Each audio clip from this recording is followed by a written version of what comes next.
11:07 de la mañana. Teresita Aya, buenos días, nuestra analista internacional. Juan Camilo, buenos días. Teresita, su primera impresión de lo que fue ayer el discurso, este largo, extenso discurso del Estado de la Unión. Yo por un momento pensé que esto se nos iba a alargar hasta el 25 de febrero, que arrancaba el 24 y terminaba el 25. Juan Camilo, un discurso largo, efectivamente, pero un discurso que pudo haber sido más provocativo en ciertos temas y no lo fue. Casi que podríamos decir que fue un discurso plano, donde él dijo, yo he hecho, yo he hecho, yo he hecho, y ahí terminó el discurso.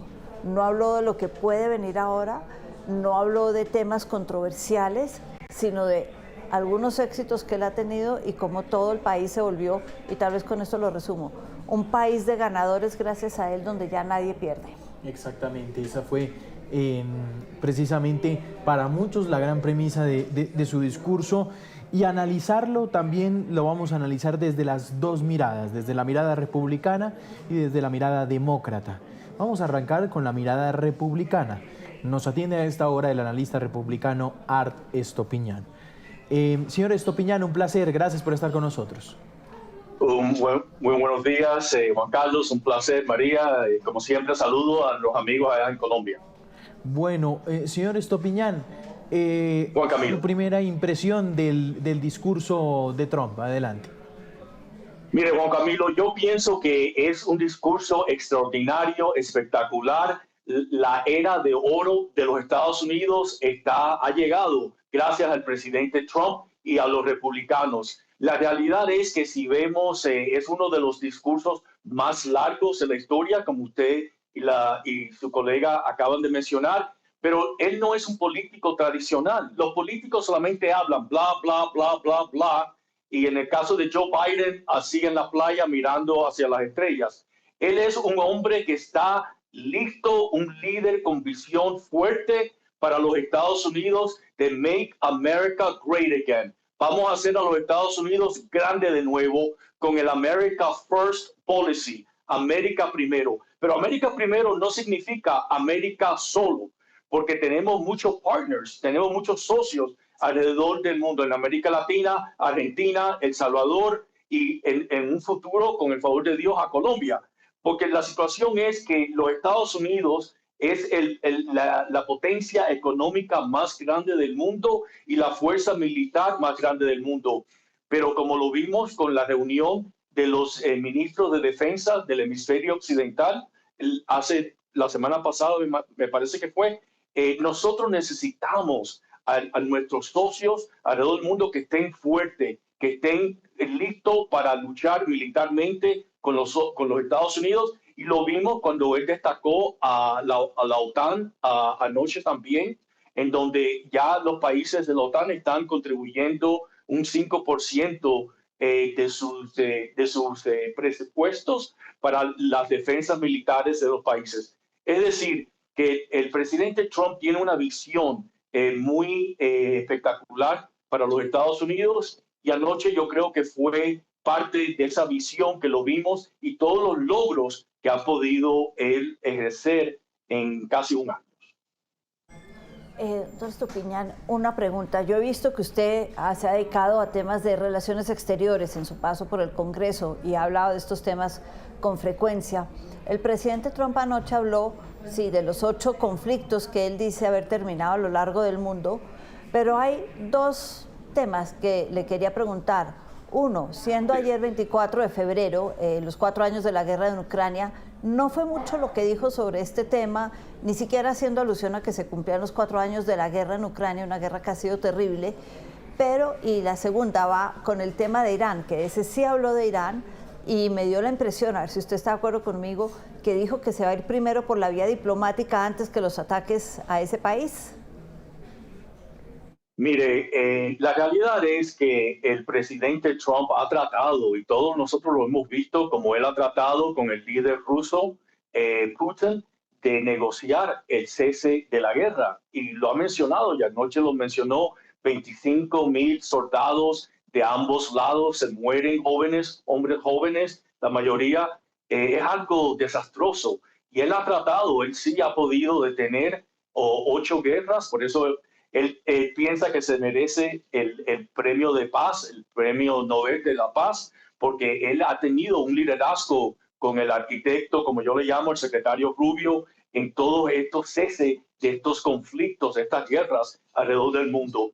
Pero la guerra entre Rusia y Ucrania, aunque él ha tratado y está negociando con sus asesores para detenerla, no se ha detenido.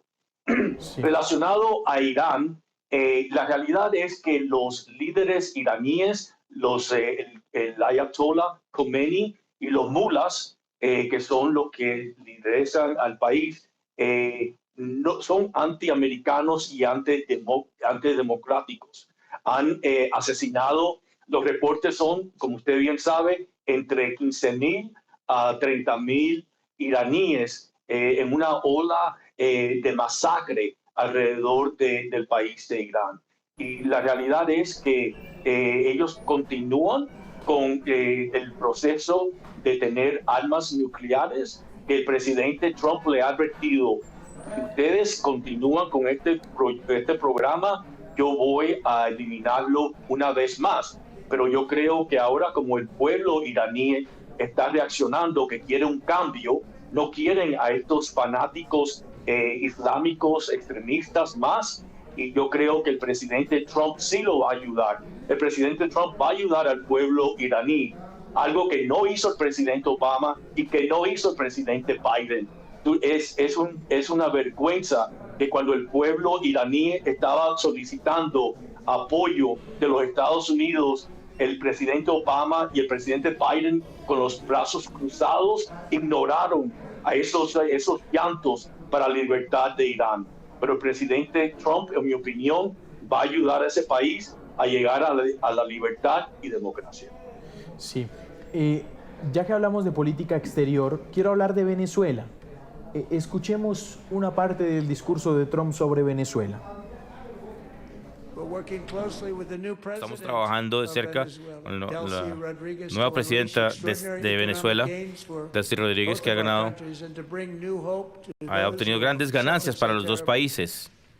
Y realmente sufrieron, pero con nosotros está Alejandro González, que creció en una familia venezolana y era muy cercano a su tío Enrique, pero después de que Enrique se postuló, fue secuestrado por las fuerzas de seguridad de Maduro y lo trajeron desde la prisión en Caracas. Alejandro pensó que nunca iba a ver a su tío más, pero desde ese momento hemos trabajado con los nuevos líderes y ordenaron el cierre de esa prisión. Han liberado cientos de prisioneros y vendrán más. Alejandro, por favor, te informo que no solamente tu tío fue liberado, pero está aquí hoy. Lo trajimos a celebrar su libertad contigo en persona. Enrique, por favor. Ahí estaba Enrique Márquez. Lo hemos tenido aquí varias veces, en varias ocasiones, en entrevista en Noticias Caracol en vivo a Enrique Márquez. Sobre Delcy Rodríguez, una diferencia que usted notó, ¿no, Teresita? Habla de la presidente Delcy Rodríguez, ya no dice la presidente acting president en inglés o la presidenta interina, que es un punto muy importante para la Constitución venezolana y su permanencia o su legitimidad como presidente. Y Art, ¿cómo leen ustedes lo que el mundo llama hoy, parece la nueva mejor aliada de Estados Unidos, de Trump? Sí, claro, la prensa liberal, pues obviamente no le va a dar ningún crédito. La realidad es que los venezolanos están contentos de que Maduro y su esposa ya no son los dictadores de Venezuela. Obviamente hay unos líderes interinos en estos momentos que, como el secretario Rubio ha explicado, hay 3 etapas y estamos en la primera etapa de construcción del país o estabilización del país. Después viene la reconstrucción y después la transición a la democracia. La realidad es que, Juan Camilo, durante nuestra intervención en Afganistán y Irak no nos fue bien. Los Estados Unidos nos gastamos trillones de dólares con muchos soldados, miles de soldados, mujeres y hombres asesinados o teniendo deshabilidades por el resto de su vida. Eso no fue un éxito. Lo que el presidente Trump con el secretario Rubio están haciendo es que están tratando un nuevo proyecto para eventualmente liberar a Venezuela y establecerlo en un proceso democrático. Esa es la realidad. Y lo bueno es que ya Maduro y la mujer no están más allí. Ahora tenemos unos nuevos líderes interinos que nos guste o no nos guste, ellos están cumpliendo los dictámenes de los Estados Unidos para ayudar a traer insumos médicos y otros insumos para el pueblo venezolano. Una última pregunta que tiene que ver con el tema de los migrantes. Para los latinos en Estados Unidos es un tema importante. El presidente Trump habló de los somalíes ayer en Minnesota, pero en su discurso y a lo largo también de su primer año, lo que él reivindicó y celebró ayer en este Estado de la Unión, es esa idea de que la migración no es buena. Él lleva un año en que si uno leyera todo lo que él ha dicho, casi que pone en la misma línea la palabra criminal con migrante. ¿Cómo se puede leer eso después del discurso de anoche? Bueno, él dijo, si usted se fija bien, él dijo que él cree en la inmigración legal, pero los piratas de Somalia que están en este país robando, defraudando al gobierno federal a un casi 19 billones de dólares en el estado de Minnesota por los últimos años, y por eso estableció una nueva comisión por liderazgo por el vicepresidente Vance para investigar no solamente en el estado demócrata de Minnesota con los somalíes, pero también en el estado de California, Massachusetts y Maine. Todos estados demócratas, que las alegaciones es que se han defraudado billones de dólares en cada de esos estados por los líderes demócratas. Todo eso va a cambiar. Se va a identificar quiénes son aquellos oficiales electos demócratas que han estado apoyando con las alegaciones son que ellos han estado apoyando este fraude.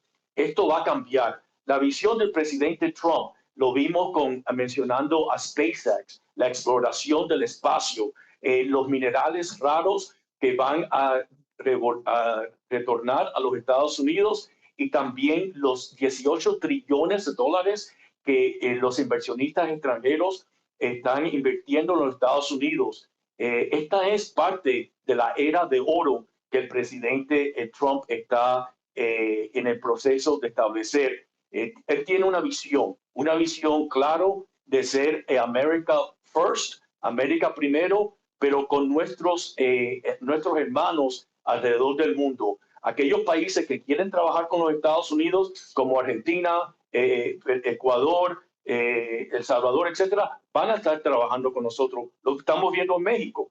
Supuestamente la presidenta Sheinbaum está colaborando con los Estados Unidos para capturar a todos los narcotraficantes. Y tenemos la inteligencia para saber dónde están todos esos carteles de narcotraficantes y los Estados Unidos va a ayudar a México. Y ojalá que en un futuro podamos hacer lo mismo en Colombia. Pues señor Estopiñán, le agradecemos mucho estos minutos. Gracias. Gracias a ustedes, muchas gracias. Mucho gusto. Marco Frieri es analista demócrata. Señor Frieri, buenos días. Buenos días, María Teresa y Juan Camilo, un placer estar con ustedes. Me imagino muy distanciado de la visión que acabamos de escuchar. Sí, hay muchas diferencias. Yo creo que los republicanos están preocupados porque por más que ayer vimos cantidad, no calidad. El presidente habló por mucho tiempo, pero no dio ni soluciones a los problemas que aquejan a los estadounidenses hoy, principalmente, que es el tema del costo de vida, ni le presentó una ruta de trabajo a su partido para lo que hoy es una preocupación muy grande, que son las elecciones de medio término.